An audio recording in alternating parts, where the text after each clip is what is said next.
Tantor Audio, a division of Recorded Books, presents The Transcendent Green by Ocha, narrated by Robbie Macleòid.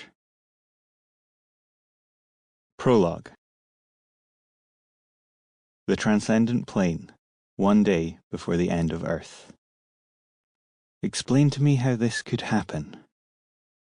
The voice filled Eilidh's being, suffused every cell with the weight of its disapproval. He stood at the pinnacle of his people's power, and today was supposed to prove he deserved to be here. If he'd still had fingertips, they would be tingling with shame. For a moment, Eilidh hovered in a strange kind of stasis, staring around him at this hallowed chamber at the highest peak of the tallest mountain in his world. The clouds blanketed the land far below, stretched out towards the curve of the horizon under the glaring buttery yellow of their star.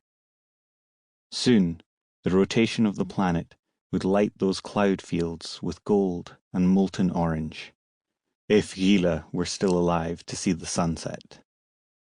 The voice's resonance still hummed all around him as he stared into the scrying pool, its essence depleted so far it was almost reduced to a puddle.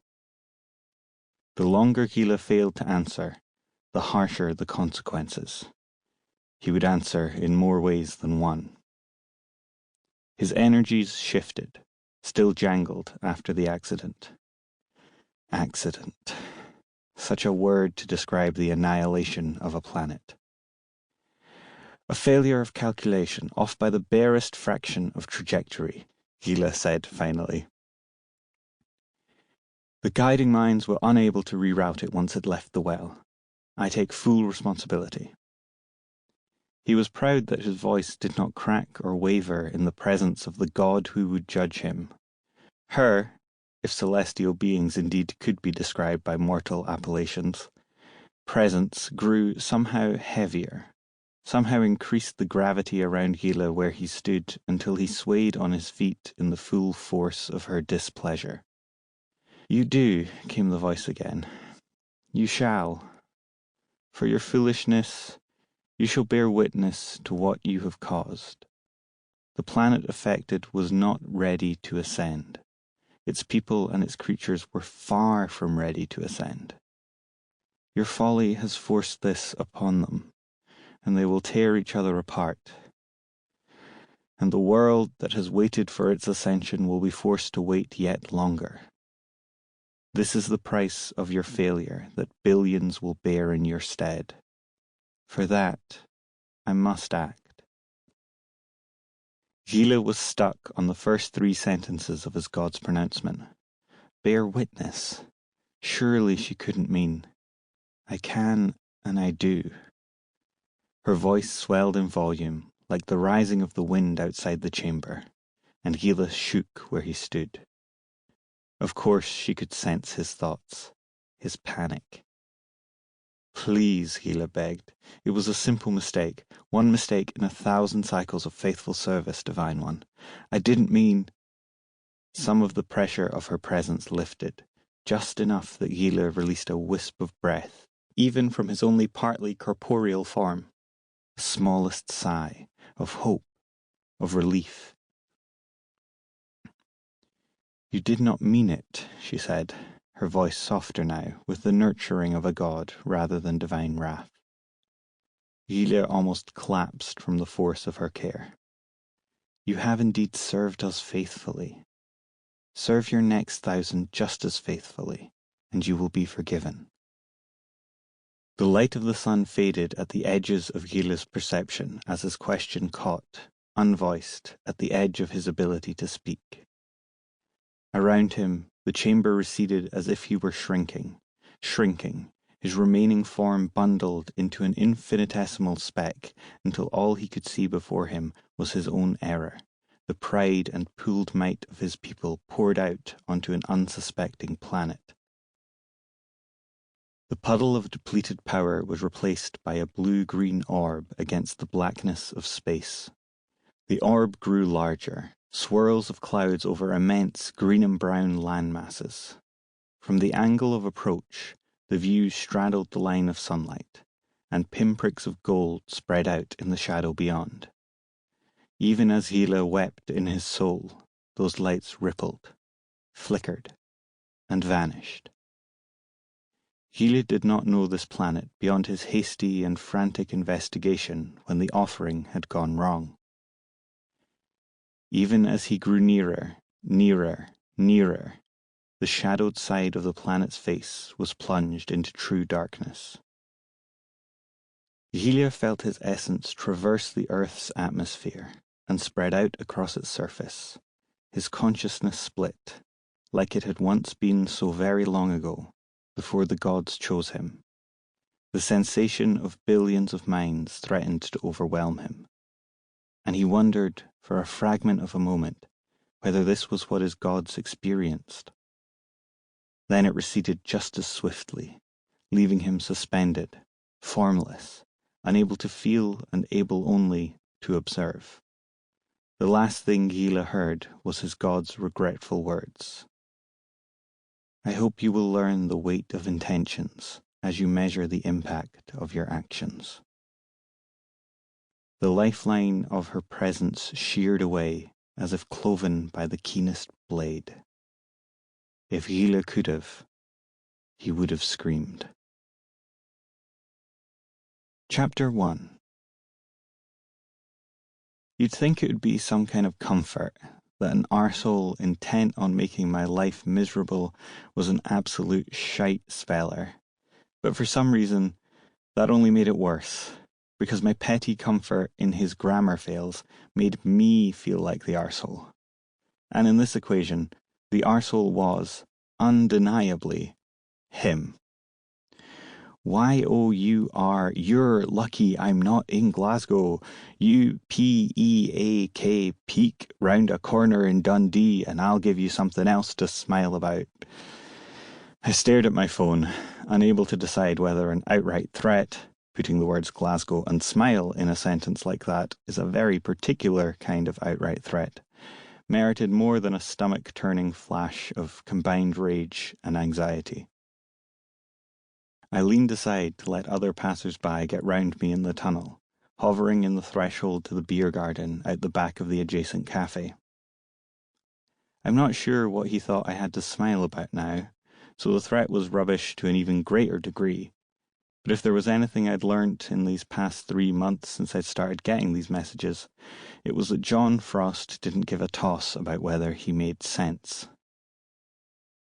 Shoving my mobile in my pocket, I shrugged my shoulders up to my ears and ducked out of Kelvin Hall's subway station, chucking my mask in the bin on the way. It didn't ultimately matter if that absolute weapon my ex left me for couldn't tell the difference between Y-O-U-R, your, and Y-O-U''re, your, or P-E-A-K, peak, and P-E-E-K, peak. At the end of the day, he'd 3 inches and 2 stone on me, and my broken bones would mean as little to him as me spending the rest of my days like a sad imitation of a certain comic book villain with cheeks slit up to my ears. Dumbarton Road was busy for the hour, clouds hanging heavy over the city, even though they scudded across the sky almost faster than the traffic could crawl along the streets. And I shouldered my satchel and hoofed it across Manfield Square, up Hindland Street towards my flat. The days were stretching out longer after the darkness of winter, but you wouldn't know it by the dimness of the February afternoon.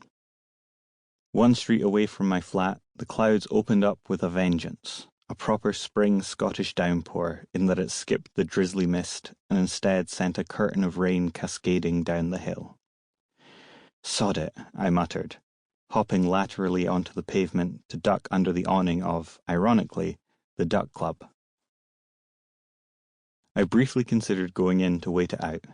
They had truffle fries I'd consider going toe-to-toe with my ex's weapon of a new boyfriend for. But I'd food at home, so instead I burst into a trot up the hill the remaining distance to my door.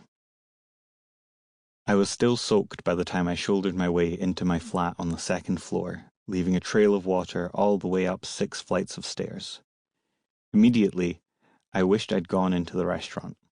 The flat smelled stale, despite the cleaner having come through earlier in the week, a luxury my best mate Ian had forced on me when I stayed in a sulk for 2 months after I found out Susanna was cheating on me with her aggressive Dundonian bam pot.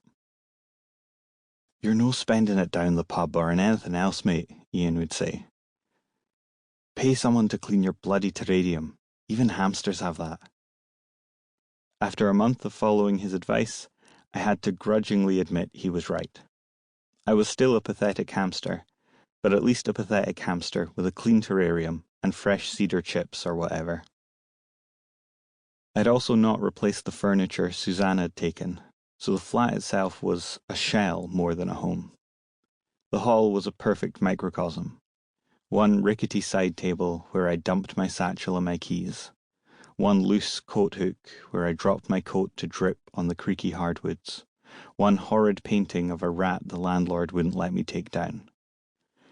I didn't know if it was his own handiwork, or his wife's, or his bloody 10-year-old's, but the flat had one in every room, including the entry hall, and they were all like an impressionist's nightmare. West End rats were sort of legendary, both in size and persistence, but if these monstrosities were good for anything, it was convincing me more and more I ought to get a cat, just in case the painted rats came to life and tried to eat me in my sleep. In the kitchen, I threw a frozen pepperoni pizza in the oven, and dug my phone back out to set the timer, and go through the now ritual blocking of John's newest burner number. I almost had to respect the dedication to harassing me. The one time I saw him was enough to suggest that his little anger issues could be roid rage, but I still didn't appreciate being his preferred punching bag. He got the girl, for fuck's sake. I wouldn't be surprised to come home one day and find he'd pissed on my door even so. Not sure why he thought I was a threat. This was not a good train of thought for the 25 minutes I'd be waiting for the bloody pizza. I thumbed my way to WhatsApp and sent Ian a message. "Pint at the Lismore, mate. Shite day." He hopped on a moment later, and the chat showed him typing. "No, soz, I'm in Oban for the weekend with Mum and Meeksy. Back Sunday if you want to go then." Damn. "Nae bother, tell him I said hi." Another pause while Ian typed. "You could come through and tell him yourself, mate. Get out of Glasgow for a couple of days." For a moment, I was tempted to say yes. I could do. Drive up tonight, spend the weekend with Ian and his family, come back in time to face the grind on Monday. But my fingers betrayed me, typing the opposite. "Maybe another time, pal. Give him my best." Ian was still online. We both had read receipts off, but I'd known him since we were wains, and I could almost feel his eye roll from here. He didn't respond, and went offline after a moment. I shoved my mobile in my pocket and went into the lounge to see if there was anything on the telly. By the time the timer went off on my phone 20 minutes later, I'd finally settled on watching Hannibal for the 1000th time, feeling restless and indecisive. I could still go to Oban. Ian and the family would be happy to see me, but they were just getting some spark of happiness back after his dad had passed away. And the last thing they needed was a Glaswegian rain cloud turning up to piss their mood into the gutter. I settled onto my gaming chair in front of the telly, with my pizza, the whole thing, on a plate on the £8 IKEA table next to me. Susanna used to be disgusted that I could watch Mads Mikkelsen turn humans into dinner while eating my own meal, but it's not like it was real. When I was on my third slice of pizza, though, the telly flickered and went off, along with all the lights in the flat and the kitchen extractor fan, which cut out with a sputtering cough. I'd forgotten to turn it off, used to the drone at the edge of my awareness. Fucking power cut. I couldn't remember the last time one of those had happened. The blinds were drawn, so at a glance I couldn't see whether it was just my flat or if it was the rest of the street from where I sat in the now near pitch black. I got up, moving to the window and tugging on the cord to the blinds. The entire street was dark. No lights whatsoever. No car headlights, no street lamps, nothing. Even with a power cut, there should at least be cars visible from here going past me on Hindland. It was not a super busy street, but it also wasn't dead at 7 at night in the early, wobbly steps of a newborn spring. Unnerved, I pulled my mobile from my pocket again, absently tapping the screen with my thumb. Instead of lighting up, though, the screen stayed as black as the telly. I must have turned it off accidentally in my pocket. I pressed and held the on button, waiting for the flare of light and the Apple logo to appear. 10 seconds. 15. 20. The battery had been at 60%. There was no way it was dead. I looked around the lounge for something else that could be turned on. There. My Switch in its charging dock. I picked it up, hitting the on button. Nothing. What the fuck was happening? And then, just like the bloody electricity, my vision plunged into darkness. I could feel myself flailing, but I heard no noises to indicate I'd kicked over the table with my pizza on it, and my arms didn't encounter even the rickety lamp or the window I'd just been peering out of. My heartbeat sounded impossibly loud in my ears, as if every other sound had vanished and I'd gone blind and deaf at once from one ba-boom to the next. Except the beat was more like ba-boom, ba-boom, ba-boom, ba-boom, ba-boom, because it was going for it like a maraca. I heard of those rooms in America where they'd made them sound absorbent, they were so silent, and this had to be what it was like to be inside one of them. Well, if the room existed in the bowels of the fucking planet where there was no light in existence. Even as I thought it, though, a fuzzy, goldish glow began at the edges of my vision, pulsing out of rhythm with my heartbeat. The effect was strangely calming, and as it grew in intensity, my heartbeat slowed. "Greetings, human."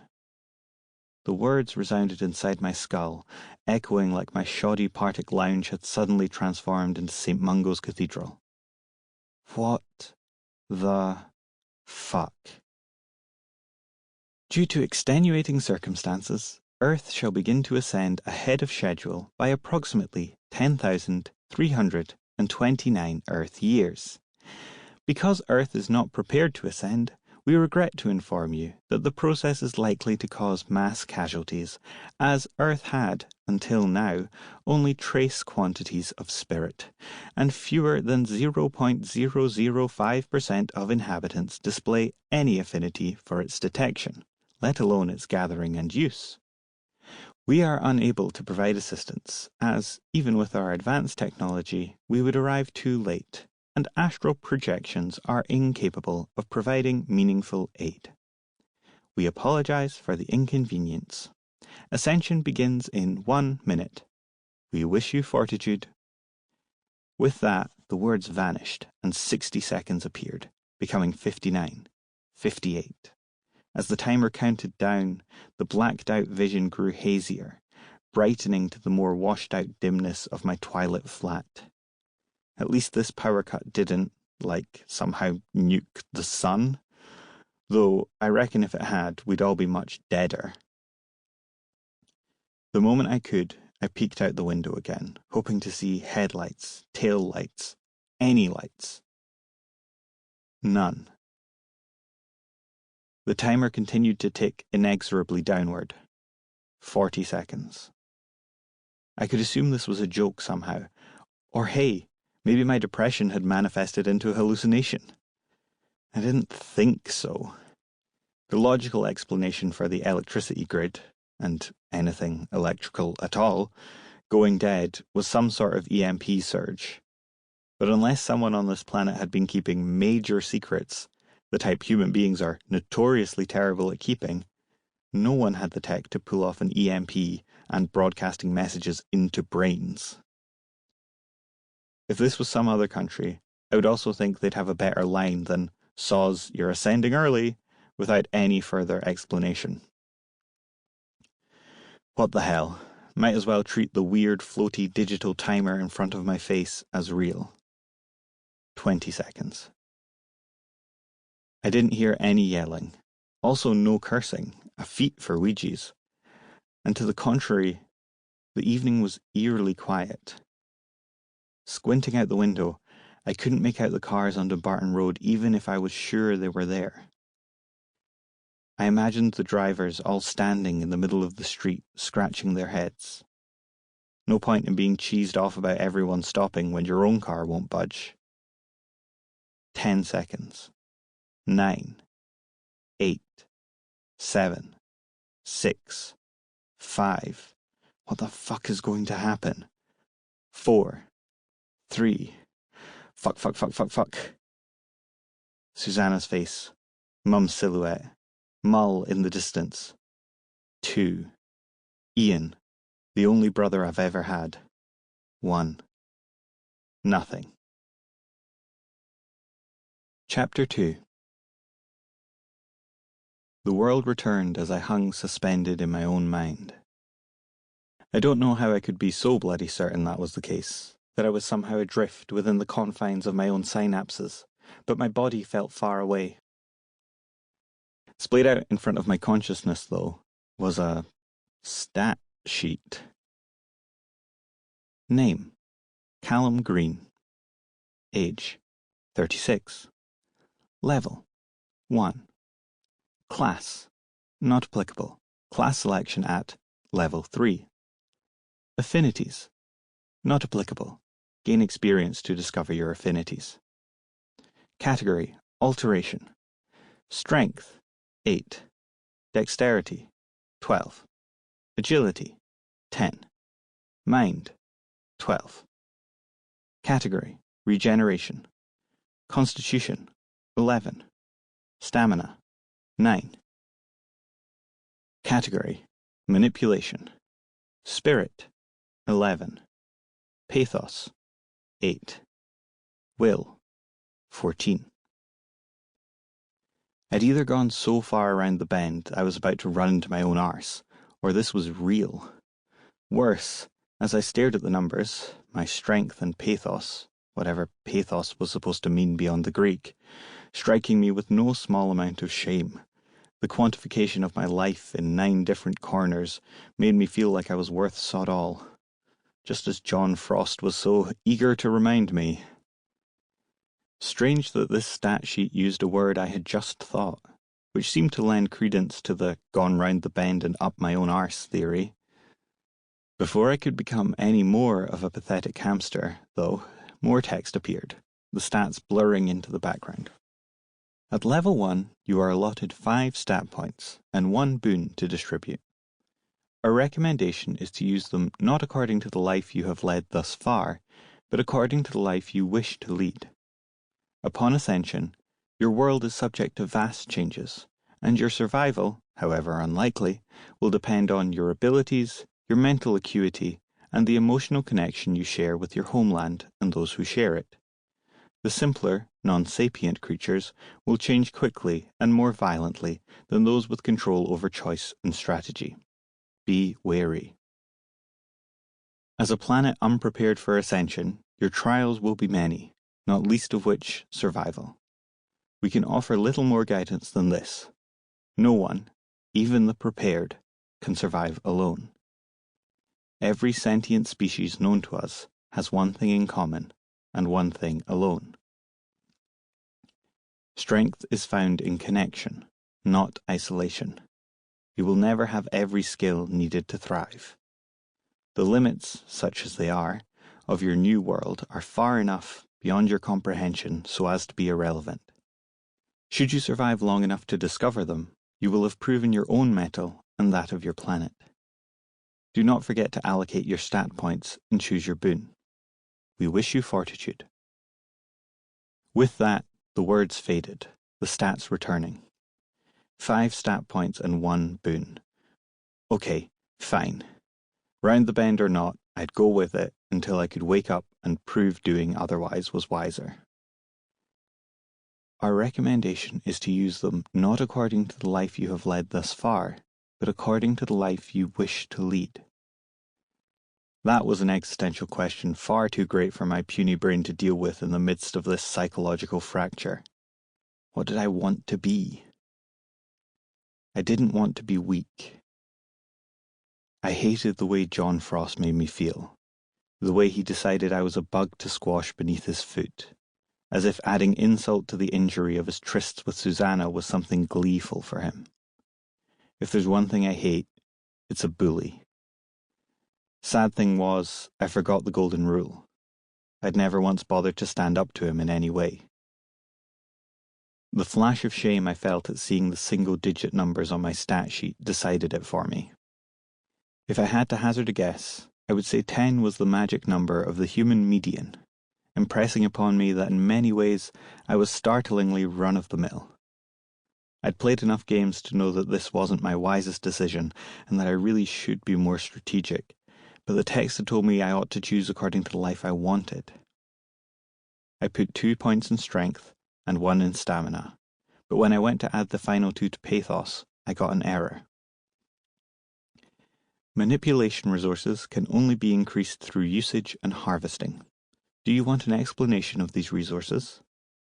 I mean, yes. I thought the affirmative, and the screen immediately scrolled up in response, text covering my field of view. A primer on resources of manipulation.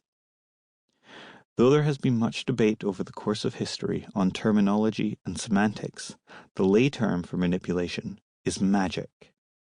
Even worlds far from ascension seek out this term. It is a reflection of their germinating ability to recognize and subsequently utilize these resources, though the learning curve is steep enough over time that entire civilizations can rise and fall before anyone lives to see the dream realized. All manipulation abilities stem from spirit. We distinguish between spirit, pathos, and will only because it allows minds to more fully comprehend their interconnectivity. Just as steam, water, and ice are not all water, but are all dihydrogen monoxide, so too is the functionality of spirit, pathos, and will, with the latter two behaving according to what catalyzes them. Spirit, therefore, is the flow of magic. Conceptualized as mana, energy, chi, magic itself, and many other names throughout the ages, it is manipulation in its purest form. Like water, spirit appears deceptively simple. It can lull one into believing in its simplicity, just as the still surface of a pool can belie depths that will swallow an unwary walker whole. Spirit is capable of feats of enormous power. If you imagine the force of a tsunami, or the inexorable carving away of a canyon with the ages of a river, you will begin to understand. Pathos is spirit given heat. Like steam, it can scald and burn. Its absence can erode spirit and will. But when directed with intention and precision, pathos can fuel miracles of mind and magic alike. Many people learn one facet of this force. Many others decry it as useless, to their error and peril. Others still deride parts of it while clinging to its fringes. Pathos forms through emotion. Emotion itself encompasses everything from joy to grief to fury. How those emotions are used can unlock, or hobble, the efficacy of pathos. Will is spirit-given form. Like ice, it can be as implacable as a glacier, and as immense. It can level mountain ranges in time, inch by painstaking inch. Will is rooted in patience, and many have little of that to spare. Perhaps the least intriguing of the trinity of spirit, will nevertheless is a rare and precious commodity. It is not as simple as desire, nor is it as changeable as pathos. When nurtured, will may be the keystone that allows the mage to transcend obstacles that would crush others. Underestimate these powers at your peril. As your planet ascends, you will find you have access to all three. Be mindful of the laws of reactions when you act. I tried to read on, but that was it. 5 short paragraphs. Magic. If this was real, if this was not just happening inside my head, maybe I tripped over the lamp cord and bashed my skull on the windowsill, who knew?